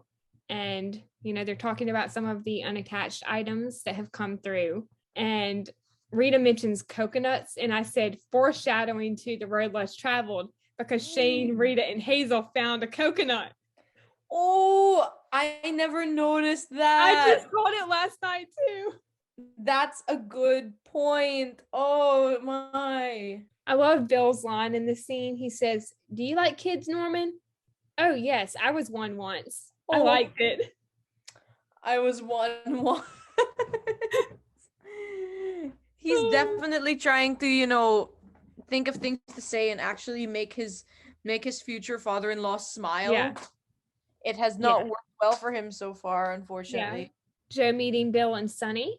Joe and Bill were front row at the same Jimi Hendrix concert. Oh yeah. Bill builds furniture in Albuquerque, and Sonny is a weaver, which we hear a little bit more about in the author. Yes. No spoilers. I'm a weaver. Yes, I'm a weaver. I'm a weaver. Norman wants to turn the new room into an office for Rita and a meditation space. And Bill says, a waterfall of hanging bees to divide the space up. And Shane says, Oliver would love that. I love Oliver's facial expression. Yeah, it's like she's just like she's speaking for Oliver, and Oliver's like, And then Rita's line, when she's talking about her parents, she says, they're so great, aren't they? And Norman's facial expression is priceless. I know, he's like, he doesn't know what to say, because he's gotten into his mother-in-law's good side, that's for sure. Yeah, but he hasn't gotten through to Bill yet, and he's a tough shell to crack, that guy. Yeah. Abby talking to Norman and Rita about the engagement ring. I love how she says, was there a hole? And then she goes on to talk about how one time she had chicken feet in her pocket, but seeds went all over the floor because of the hole in her pocket. Oh, it's like she's saying, in other words, yes, you must have had a hole, because that happened to me too. Yeah. If it happened to me, it can happen to you. Norman milking his first cow. That was awesome.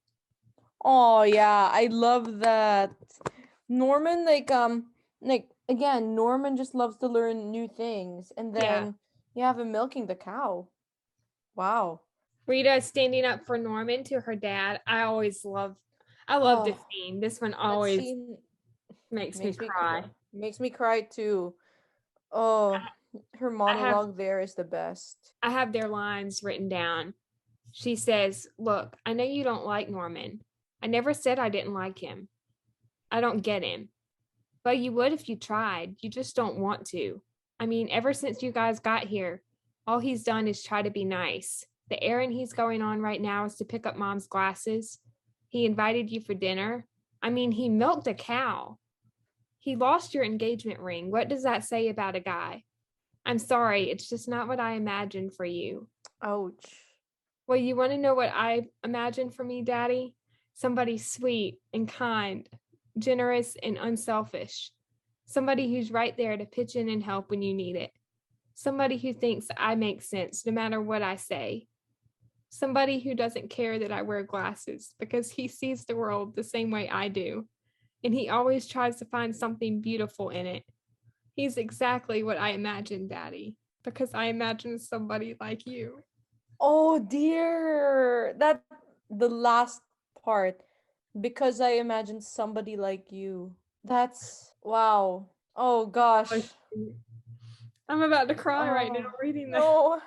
Wow, I'm about to cry too. Like, the Crystal delivers that line so flawlessly. And she herself is close to tears, or already in tears. And the reactions of Barry Bostwick in that scene as well. He's a phenomenal actor too. Oh yeah. It's like he's listening to her and he realizes, like, wow, I messed up big time. Yeah. Speaking of that, after Rita leaves, Joe comes in because he forgot his keys. And Bill says, did you hear any of that? Joe says, sure did. I'm thinking maybe you're the one who needs the glasses. Wow. That means he needs to see things clearly. Mm-hmm. And put things in perspective. Yeah. Like, that's a good line too. Yeah. The second proposal. I love this proposal so much. Oh, yeah. Norman found Rita's engagement ring in his snow boot under the bed. This line from the proposal, when he's talking to Rita, he says, Rita, this ring looks like an owl, not just because I know that you like owls, but because owls are beautiful and wise like you. smart like you, and they are so brave. It doesn't matter how dark it gets. They just keep flying through the night because they can see what nobody else can, and so do you. Probably because someone else who's wise and smart taught you how. And now I get to fly right alongside you forever. And I am so grateful for that. And with this owl ring, I thee engage you. Oh, and when he looked at when he said because somebody brave, etc., taught you how, he looked at her parents and he's saying, it wasn't just you. It had to come from somewhere. It came from your folks. Yes, that was really sweet. It And then, of course, the really hug and the was. kiss and the I love you. Oh, that scene, my goodness. Their conversation with her parents at the bistro. Bill got Rita a stuffed owl. Hudson. Hudson the owl, yes. Oh, no longer invisible. No, yep, I was about to say that. I love Bill's line to Norman a few seconds after that. He says, "You try to teach your kids to love, and then they turn into a jerk when they finally go out in the world and do it." Then, he apologizes to Norman, which is really sweet. Oh, yeah. That was really sweet. Bill and Sonny give Rita and Norman their RV as a honeymoon present because they want to get off the road and are thinking about settling down in the area. Hmm. And that leads into many more things lines later. Yes, which we already talked about with the farm. Yes, they were like, we were farmers. Like, what were they saying? Compost heaven. Heaven. Yeah, I don't have the line written down, but It's okay. They were like, yeah. that was compost heaven. And then Heaven. another bell rings in Norman's head. Norman's head. Yeah. He's like, I think he was the one who prompted that, who told Yeah. Oliver, Yeah. auctions tomorrow. Yep. Guess who may be interested. Mm-hmm. The last thing we see of Rita and Norman is their walk and holding hands on the farm. Aww. And they've been engaged twice. Well, technically, he just put the ring on the finger, but he wanted to share the moment with the family. Like, of course, like Shane and Oliver could not be there, Joe could not be there, but it was important that Bill and Sonny were there to witness this moment. Yeah. Do we want to talk about some of the lessons that we learned from this movie? Oh, yeah, absolutely. Why don't you start? Well, since you're the guest, why don't you start? Oh, you go first. Thank you. Well, how very kind. Oh my. Some of the lessons I learned from this movie, and I know that many postables say this, but is to trust the timing. Yes, that's a great one in this movie. Yeah. And it's not just in this movie, but I feel like it really shines here because how timing was orchestrated and how it worked out.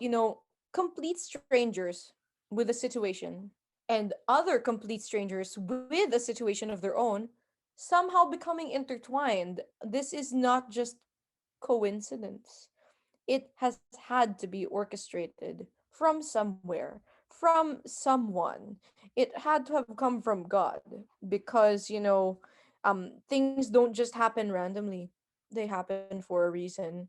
And the fact that, the Fab Four, the Postables, they found that vase in the wall into which Shane smashed her way, and finding out that that exact Saturday they would have to, sort things out with the Kelsers because their farm was going to be sold.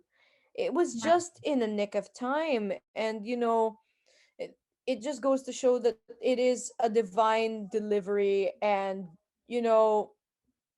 that's it just ended up working perfectly in the end. And despite the vase not being the one that compensated everything, the Postables also happen to be the board of directors for the O'Toole Foundation, which means that they could pay to keep the farm going. They would pay to sustain it, and they themselves too were a divine delivery. So the fact that auction was happening on Saturday, Postables found a few days later. How is that not a divine delivery? It's about trusting the timing.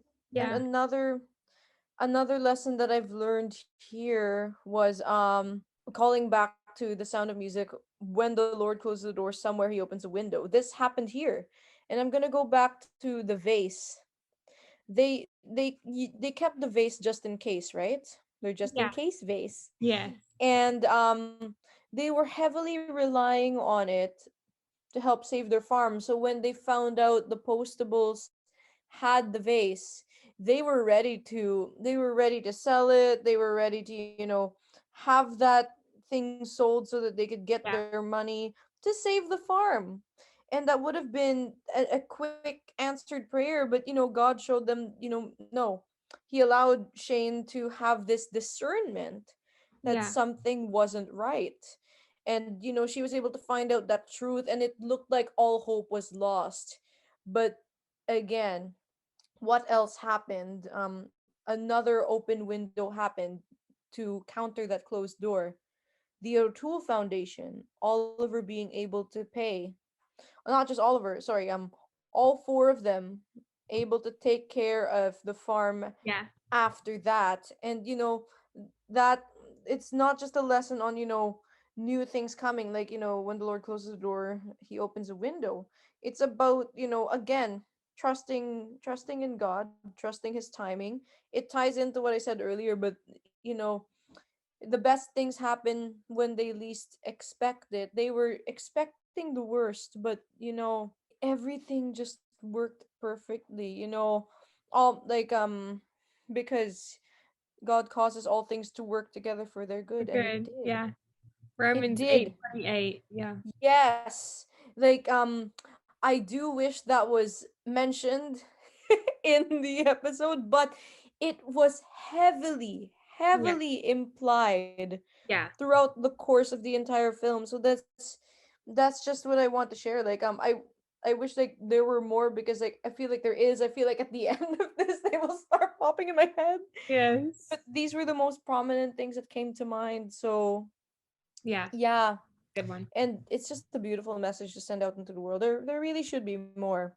There really Yes. should be. And We this one need is more. such a gem. Yeah. We do. And how about yourself? Well, I wrote, I will see what nobody else can. So this was Norman's line in the proposal. Yes. Nothing beats happy cows, hard work, and hope. Hope. Yes. Hope. Yes. Always have hope Yes. and always have faith as well. Keep the faith. Yes. Yes. Unshakable, unflinching, and all the Yeah. above. The last thing I have on my list is the line from Kim when she says, I would rather lose this farm than lose my soul. Yes. Oh my. Like, if I may ask, like, is this like was she talking about, her moral compass in that situation? Yeah, I could see that. Keeping your morals. Integrity as well. Integrity. Yes, that's the word I was thinking of. Integrity and morals. And that's the beautiful thing to showcase, like with the Postables, because they showcase integrity through and through, and Yeah. it's beautiful. We have some trivia for the Postables. Woohoo! My first question is, including the one Oliver used for his label, how many yellow roses are in the bouquet sitting on his table? A, 7, B, 12, C, 10, or D, 6? I'm going to go with my gut and say 7. Nope. Oh, it's more, isn't it? It's more, yes. 10. Ding, ding, ding, ding, ding. Ah, yes, Good yes, job. yes. Thank you. What is the zip code on all of the undelivered mail the Postables found in the new room? 82476, 82474, 82465, or 82374? Man, you gave me hard ones. Oh man. I'm gonna try to go with A, the first one. No, B. Okay. This is an elimination process. C. Nah. Oh no, now there's 2 more to go. Oh my. Oliver said it. The last one. Nope. No! It's 82474. No! That one had me stumped. That's a good one. That's a good Hey. one. What color are the coffee mugs sitting on the table in Dale's office behind Oliver? Now, this is the scene when he's there with Rita. A, Wow. green, B, white, C, red, or D, blue? Blue? Meh. Green. Yes. Ding, ding, ding, ding, ding. Ah! Cool. Oh, They were man. green with white polka dots, I believe. Nice. Next time, I will pay a lot more attention to the props because that Good is job. really cool. Thank you. You're welcome. How many weeks did Dale say the spectral imaging would take? A, 4 weeks, B, 8 weeks, C, 6 weeks, or D, 2 weeks? I'm going to say 6. Ding, ding, ding, ding, ding. Whoa! Good job. Thank you. That was just a guess. How far is the drive from Denver to Edgewood without the toll roads? 90.7 miles, 87.5 miles, 75.2 miles, or 62.9 miles? Rita Tough said one. this.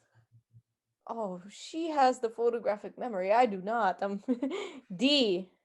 Nope. B. Ding, ding, ding, ding, ding. Oh, yay. Finally. 87.5.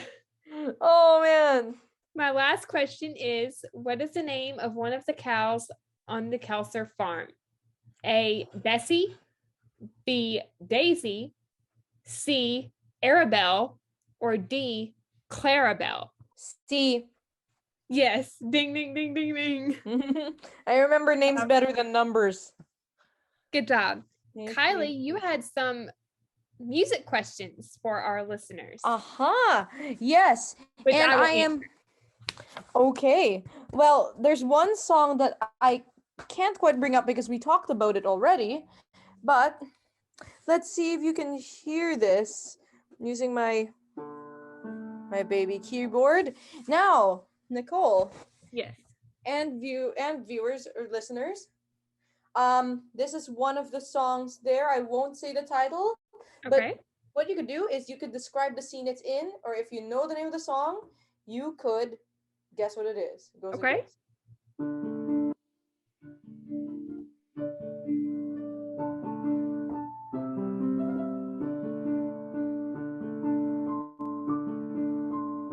I know. Yes. Yeah. It's Scarborough Fair, and it was in the montage scene we talked about. Yes. Excellent. Yay. All right. Now, this next one actually this may be the last one for now because there's only very few songs. Okay. This one was very, very brief in the movie, but it's my hint. Oh, I don't think I want to give a hint. It's going to give it away. All right. It's something that you hear for like just a few seconds in the movie.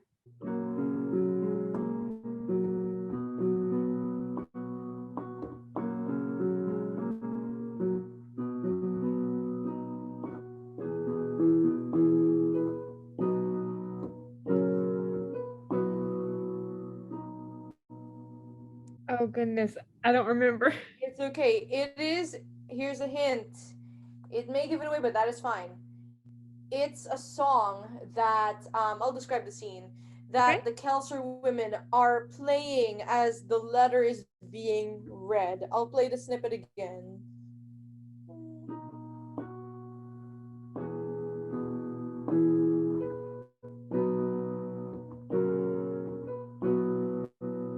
Oh gosh. I don't know the name of the song, but I do know the scene. You know the scene. Yeah. All right. Do you want me to tell you? Yeah, go ahead and tell me. All right. Maybe I'll sing it. It is well. Oh, yes. With my soul. It is well. It is well with my soul. I love that song. Yeah, oh, it's a beautiful hymn. That is shown only for a split, like not a split second, just a couple seconds in. But the Kelser women are playing that and singing it in the piano. Yeah, that's a beautiful song. It is. So the first trivia was harder. The first one was easier. Pardon me. Yeah. The first one was easier, but the second was a little hard because it's only shown very like in a small snippet. Yeah. I know the song. I guess I couldn't pick up on it because it was only shown for a second. But Yeah, like I only heard it very briefly, but then like as soon as I read that article by Chantel, I was like, oh, that was there. And then like she put a link to a version of it I love by it. Audrey Yeah. Assad. So, oh my. Well, this was really fun. Thank you for joining us, Kylie. Thank you so much for having me, Nicole. I do hope to be back one day. Yes, we'll definitely have to have you back on again. And oh my, like again, this is one of my personal favorite Signed Sealed Delivered films. Just the whole aspect of trusting the timing, and this is something that all of us humans need to learn to do, and quite personally, like myself included, it's something easier said than done. Yes. Something that, builds over time with faith and all of the above. Yeah, exactly. And, thank you for being such a wonderful host. Like, I can tell that you absolutely, you have such a love for the Postables, not just the movies, but, all the people who you talk to, and, it's just the whole community. And, I'm not gonna use the words lucky because according to Oliver, luck is the religion of the lazy. But Postables are incredibly blessed to have you. Oh, thank you. Not just saying That's this really sweet of you. Completely serious. Thank you. That's really sweet of you to say. So I'm glad to be part of the Postables. We'll give a virtual hug. Yes. Hopefully one day a real one. Yes. All right, Postables, thank you so much for listening. We hope you enjoyed our recap of Home Again. We will be back next week to chat about The Road Less Traveled. We hope you have a great day or night wherever you are in the world, and we will see you next time. We love y'all. Bye. Bye.